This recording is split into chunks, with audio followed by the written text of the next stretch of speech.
Jésus-Christ revient pour libérer son peuple de l'oppression du mal. Jésus-Christ revient pour réveiller ceux qui sont morts en croyant en lui.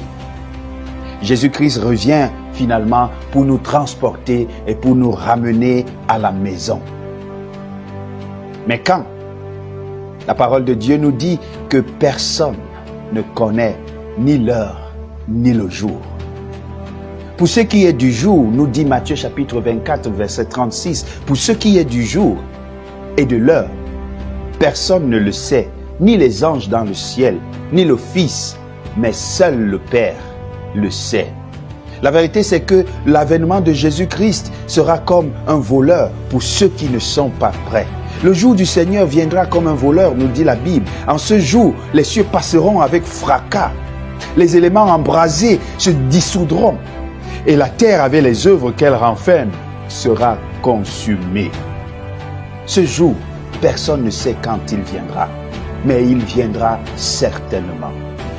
Ésaïe chapitre 25, le verset 9 dit, « Voici, c'est notre Dieu en qui nous avons confiance, et c'est lui qui nous sauve.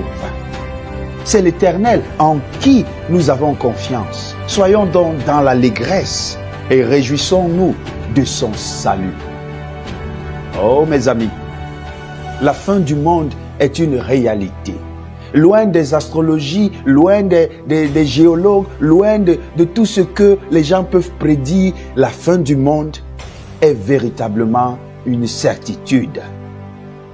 Bien qu'elle terrorise l'humanité, elle ne devrait pas te terroriser si tu crois en Jésus-Christ. La Bible nous rassure dans le fait que Jésus-Christ reviendra, et c'est vrai. Mais également la Bible nous rassure dans le fait que seuls ceux qui auront cru en lui auront la vie éternelle. Je ne sais quelle est ta situation actuellement quant à la fin du monde.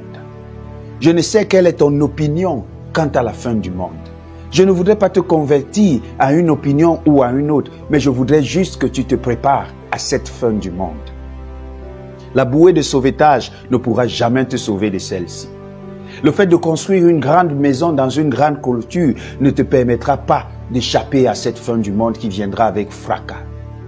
Le seul refuge vers lequel tu puisses aller et t'appuyer, c'est bel et bien Jésus-Christ. Alors, je te propose Jésus-Christ. Quelle que soit la souffrance par laquelle tu passes, il y aura la fin de toutes choses. Quelle que soit la douleur dans laquelle tu te trouves aujourd'hui, bientôt elle prendra fin parce que rien n'est permanent dans ce monde. Crois en Jésus-Christ et tu seras sauvé. Amen.